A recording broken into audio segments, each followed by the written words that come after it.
Hello everyone, welcome to our channel law and knowledge. मैं आपसे request करती हूँ कि प्लीज आप हमारे चैनल को लाइक कीजिए, सब्सक्राइब कीजिए। You can also follow us on Instagram and Telegram. The link is given below.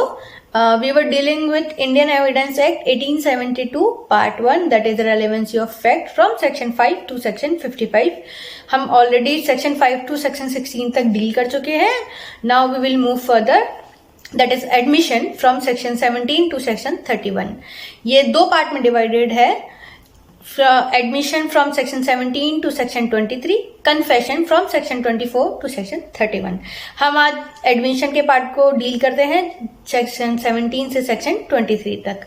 Section 17 जिसमें कि जो एडमिशन है उसको डिफाइन किया गया है, which state that an admission is a statement, oral or documentary, or contained in electronic form which suggests any inferences as to any fact in issue or relevant fact, and which is made by any of the person and under the circumstances hereinafter mentioned.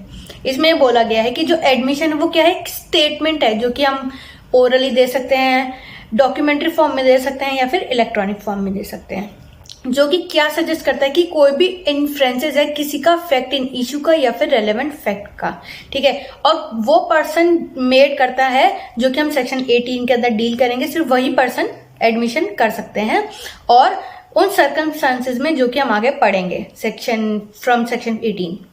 Now we will move further to our section 18. Section 18, admission by party to the proceedings or his agent, which state that statement made by a party to the proceedings or by an agent to such party whom the court regards under the circumstances of the case as expressly or impliedly authorized by him to make them are admissions. इसमें बोला गया है कि अगर कोई भी statement है जो कि पार्टी टू द सूट्स ने दिए हैं या फिर कोई भी एजेंट है जिसको जो पार्टी है उसने इम्प्लाइडली या एक्सप्रेसली ऑथराइज किया है उनको देने के लिए, तो वो जो भी स्टेटमेंट कोर्ट के अंदर देता है वो सारे के सारे स्टेटमेंट एडमिशंस होंगे. इसके अंदर केस है सीतारामचार्य वर्सेस गुरुराजचार्य. इसके अंदर जो बोला गया, कोर्ट ने बोला था कि अगर कोई भी पार्टी टू द सूट है वो अगर कोई भी स्टेटमेंट देती है अपने प्रीवियस जो भी प्रोसीडिंग्स होती है उसके अंदर, तो जो भी आगे आने वाली जो भी प्रोसीडिंग्स होंगी हम उसमें भी यूज कर सकते हैं. और for agent there is a case Bengal National Bank Limited versus Jitendra Nath.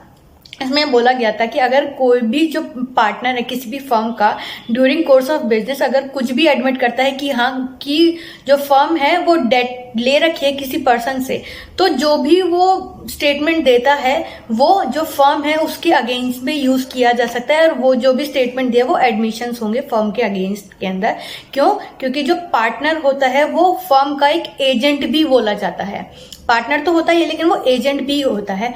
Now we will move further by suitor in representative character. इसमें बोला गया है statement made by parties to the suit suing और suit in a representative character are not admission unless they are made while the party making them held that character. इसमें बोला गया है कि अगर कोई भी स्टेटमेंट है पार्टी टू द सूट है जिसके अगेंस्ट सू किया गया है या फिर जिसने सू किया है, तो अगर उसके अंदर कोई भी पर्सन है जो कि रिप्रेजेंट कर रहा है उस पार्टी को, तो वो कोई भी स्टेटमेंट देता है वो एडमिशंस नहीं माने जाएंगे तब तक जब तक कि जो वो पर्सन है जो कि रिप्रेजेंटेटिव कैरेक्टर में बोल रहा है वो उस रिप्रेजेंटेटिव कैरेक्टर को ऑक्यूपाई कर रहा है या फिर होल्ड कर रहा है. अगर वो तब दे रहा है तो जो भी वो स्टेटमेंट देगा वो एडमिशंस होंगे उस पार्टी के अगेंस्ट के अंदर. नाउ स्टेटमेंट मेड बाय, इसमें बोला गया है by party interest in subject matter person who have proprietary or pecuniary interest in the subject matter of the proceedings and who make the statement in their character to person so interested.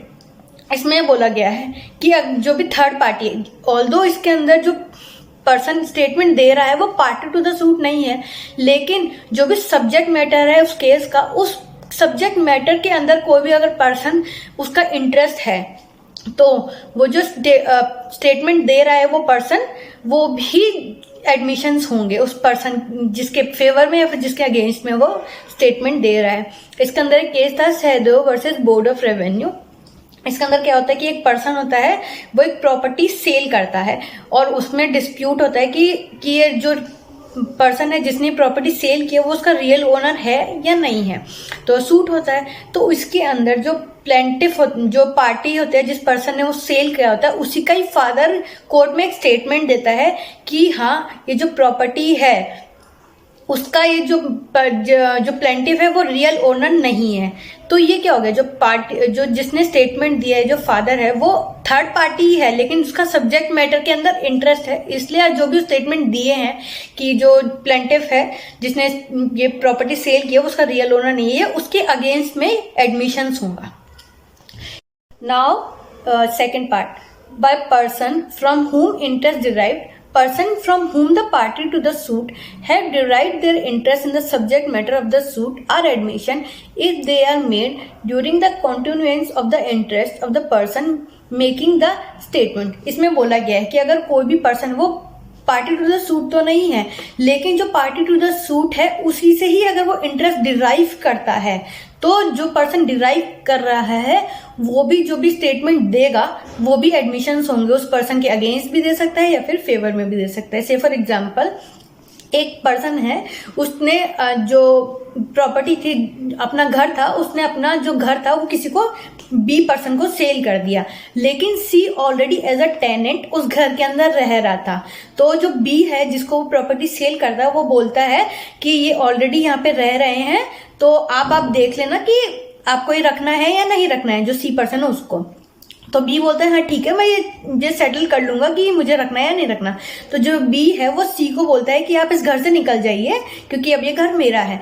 तो उसी बात पे इनका dispute होता है B और सी में, और बी सी के अगेंस्ट में सूट फाइल कर देता है कि हाँ कि ये लोग ये घर पे जबरदस्ती रह रहे हैं, मेरे घर पे, जो कि अब मेरा है। तो जो ए है जिसने जो प्रॉपर्टी सेल की है, अगर वो स्टेटमेंट देता है कि हाँ जो बी है जब ये उसने खरीदा था ये घर, उससे पहले ही जो सी है वो एज अ टेनेंट उस घर के अंदर रह रहा था, तो जो भी स्टेटमेंट उसने दिए हैं ए ने, वो एडमिशंस ही माने जाएंगे बी के अगेंस्ट में।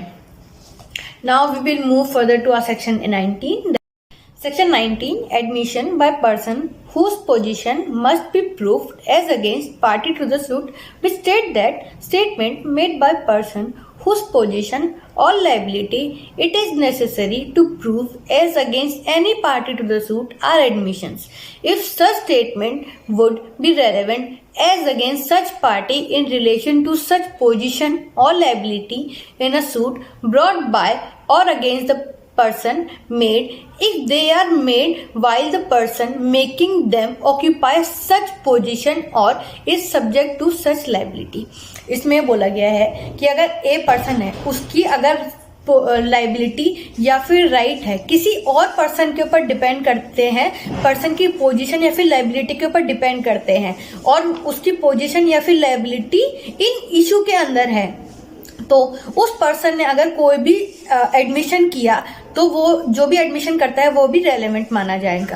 ओके, इसको हम एक एग्जांपल से समझ सकते हैं, जिसमें है कि ए है, वो ए बी को बोलता है कि आज से जो भी आपके रेंट होंगे वो मैं कलेक्ट कर दूंगा आपके बिहाफ के ऊपर। तो जो ए है वो सी से कलेक्ट नहीं करता है, जो भी रेंट होता है वो ये बोलता है कि जो सी से है वो रेंट अब तक ड्यू ही नहीं हुआ, इसलिए उसने कलेक्ट नहीं किया है। तो जो बी है वो बी ए के अगेंस्ट सूट फाइल कर देता है कि उसने सी से वो रेंट है वो ऑल्दो ड्यू हो गया था लेकिन उसने कलेक्ट नहीं किया।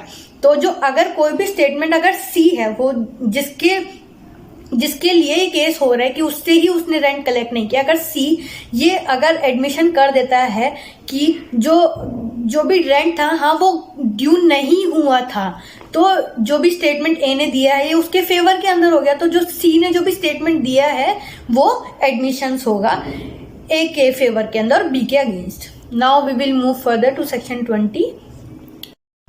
Section 20, admission by person expressly referred to by party to suit, which state that statement made by person to whom a party to the suit has expressly referred for information in reference to a matter in dispute are admission। इसमें बोला गया है कि अगर कोई भी party to the suit है, अगर उसने किसी भी पर्सन को रेफर किया है किसी इंफॉर्मेशन के लिए जो डिस्प्यूट है उसके रिगार्ड्स में है, तो जो भी वो पर्सन है वो स्टेटमेंट दे रहा है वो सारे के सारे स्टेटमेंट एडमिशंस होंगे। हम इसको एक एग्जांपल से समझ सकते हैं। इसमें है जो ए है वो ए अपना हॉर्स बी को सेल कर देता है। तो जो बी है वो, अब ये क्वेश्चन आता है कि जो बी को जो हॉर्स दिया गया है वो साउंड है या नहीं है।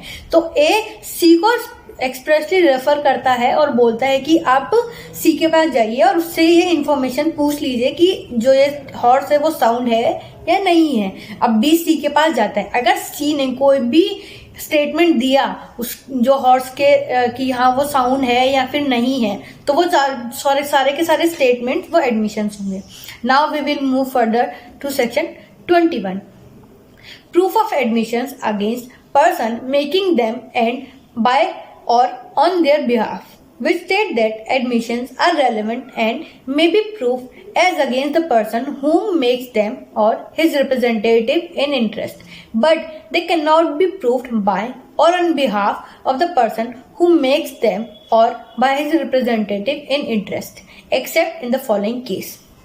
इसमें बोला गया है कि अगर एडमिशंस है जो कि कोई भी पर्सन है वो प्रूव करता है कि जिस पर्सन ने उसको दिया है या फिर उसके रिप्रेजेंटेटिव कैरेक्टर ने, तो अगर वो जो भी स्टेटमेंट या फिर एडमिशंस है वो अगर उसके अगेंस्ट के अंदर है तो हम उसको प्रूव कर सकते हैं और वो एडमिशन माने जाएंगे। लेकिन अगर वो उसके फेवर के अंदर है स्टेटमेंट उस पार्टी या फिर उस रिप्रेजेंटेटिव कैरेक्टर के, तो वो सारे के सारे स्टेटमेंट एडमिशंस नहीं माने जाएंगे एक्सेप्ट इन 3 कंडीशन।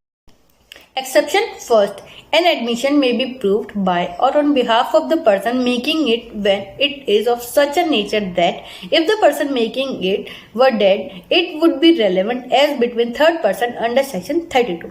इसमें बोला गया है कि अगर कोई भी एडमिशन है उसको हमें प्रूव करना हो उस पर्सन के बिहाफ के ऊपर जिस पर्सन ने उसको दिए हैं किसी थर्ड पर्सन को, तो वो अगर वैसे नेचर का स्टेटमेंट दिए हैं कि अगर वो पर्सन है जिसने दिए हैं स्टेटमेंट उसकी डेथ हो जाती है तो वो रेलेवेंट होंगे अंडर सेक्शन 32।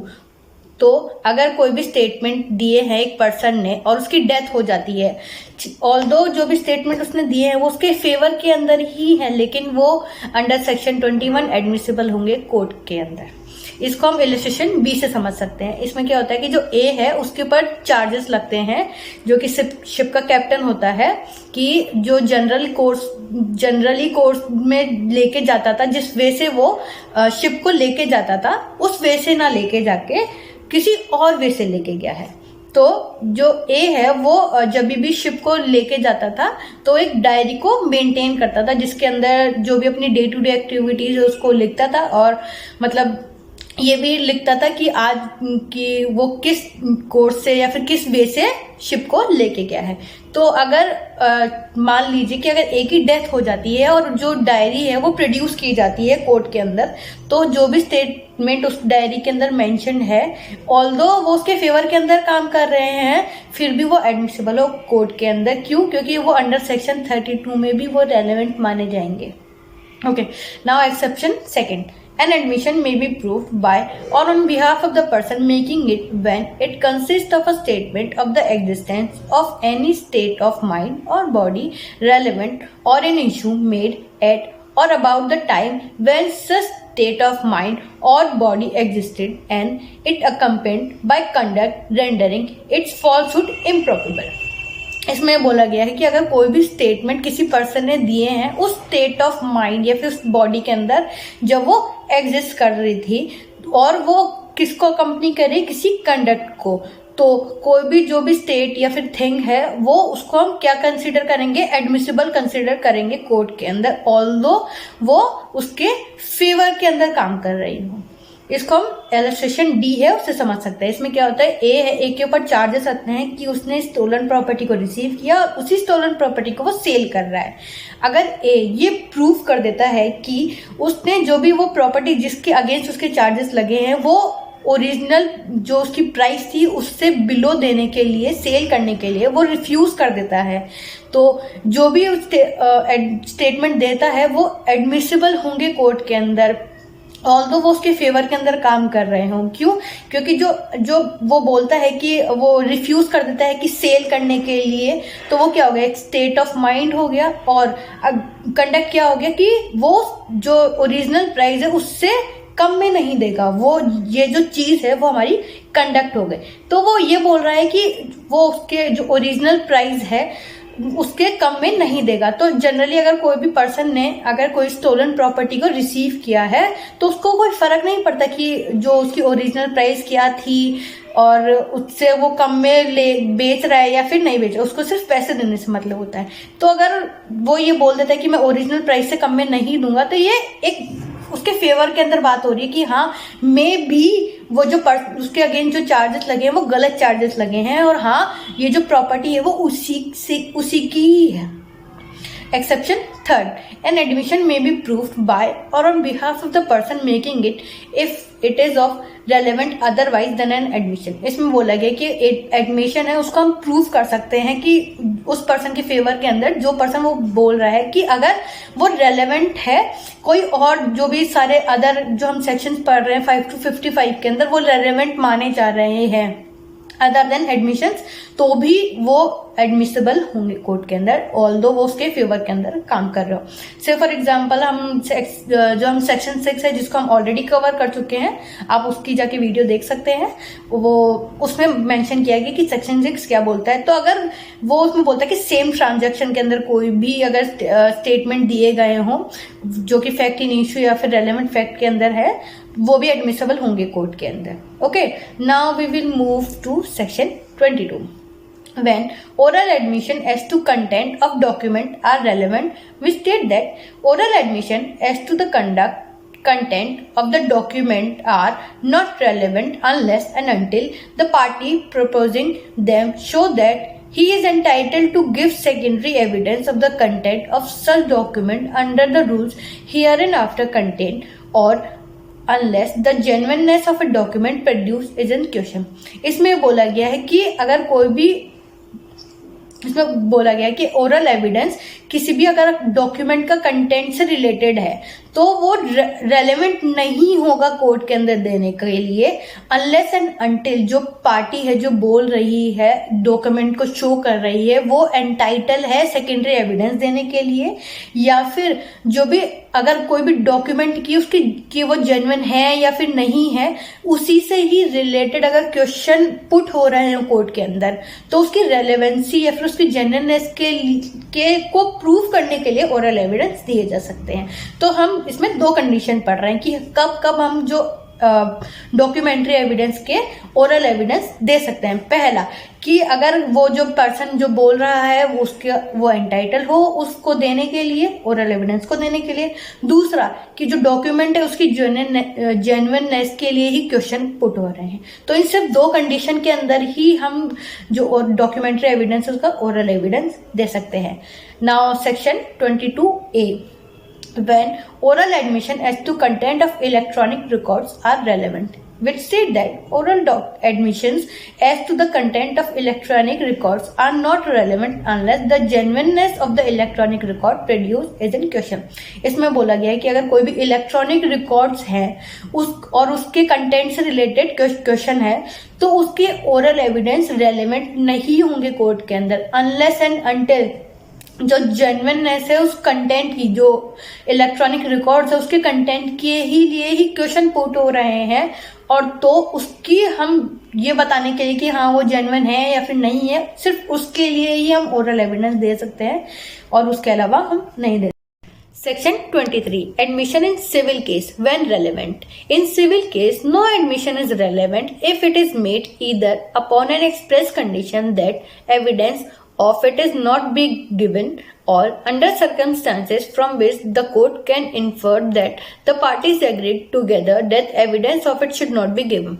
इसमें बोला गया कि सिविल केस के अंदर एडमिशंस रेलेवेंट नहीं होगा। कब नहीं होगा? दो कंडीशन में। पहला कि अगर जो कोई भी एक्सप्रेस कंडीशन दे रखी है कि कोई भी एविडेंस है वो नहीं देने चाहिए कोर्ट के अंदर। दूसरा कि अगर कोर्ट को ये लगता है कि जो भी पार्टीज है वो खुद ही एक्सप्रेसली एग्रीड हो जाती है कि एविडेंस नहीं देने हैं हमें कोर्ट के अंदर, तो इन 2 कंडीशन के अंदर जो भी स्टेट एविडेंस दिए जाते हैं कोर्ट के अंदर वो एडमिसिबल नहीं होंगे कोर्ट में। एक्सप्लेनेशन।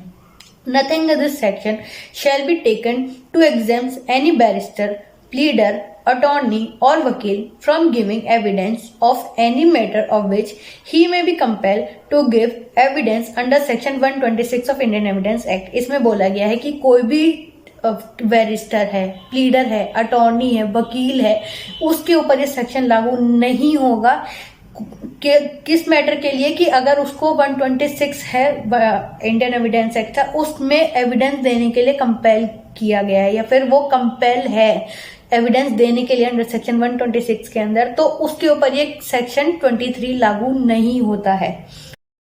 आज हमने हमारा जो एडमिशन था उसको कंप्लीट किया है, जिसमें हमने सेक्शन 17, 18, 19, 20, 21, 22, 22A एंड 23 कंप्लीट किया है। नेक्स्ट वीडियो में हम जो कन्फेशन है उसको डील करेंगे फ्रॉम सेक्शन 24, ओके। और नेक्स्ट वीडियो में आपको मैं कन्फेशन और एडमिशन में क्या डिफरेंस होता है वो भी मैं बताऊंगी, क्योंकि ऑलरेडी हम एडमिशन को कंप्लीट कर चुके हैं, तो अब हमें इजी होगा कि एडमिशन में क्या होता है और कन्फेशन में क्या डिफरेंस है वो समझने के लिए, ओके। तो थैंक यू सो मच। और अगर आपको मेरी ये वीडियो पसंद आई हो तो प्लीज़ आप हमारे चैनल को लाइक कीजिए और सब्सक्राइब कीजिए। Thank you.